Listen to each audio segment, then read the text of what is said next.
కేంద్ర ప్రభుత్వ ఉద్యోగులకు శుభవార్త.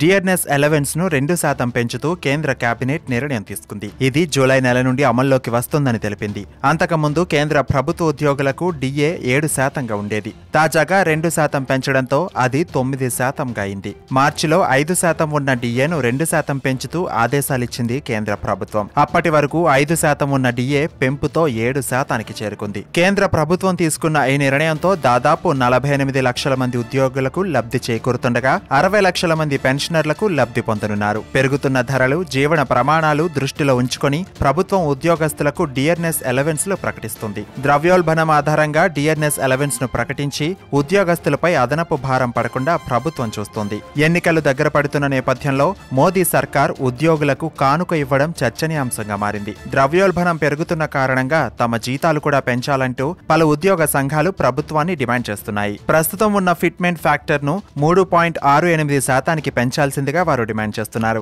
అయితే 7వ వేతన సంఘం మాత్రం ఒక ఫార్ములా ఆధారంగా ఫిట్మెంట్ ప్రకటించాలని నివేదిక ఇచ్చింది. దీంతో ఫిట్మెంట్ ను 2.57గా ప్రకటించారు. దీంతో 7,000 రూపాయలు ఉన్న కనీస వేతనం 18,000 రూపాయలకు పెరిగింది. అయితే దీన్ని 26,000 రూపాయలుగా చేయాలని ఉద్యోగ సంఘాలు డిమాండ్ చేస్తున్నారు. 50 లక్షల మంది కేంద్ర ప్రభుత్వ ఉద్యోగులకు జీతభత్యాలు పెంచాలంటూ 7వ వేతన సంఘం ఇచ్చిన నివేదికకు నరేంద్ర మోదీ సర్కార్ గత జూలైలో ఆమోదం తెలిపింది. ఇదిలా ఉంటే ఫిట్మెంట్ పెంపుపై నేషనల్ అనామలీ కమిటీ వచ్చే వారంలో సమావేశమై ఒక నిర్ణయం తీసుకునే అవకాశం ఉన్నట్లు తెలుస్తోంది.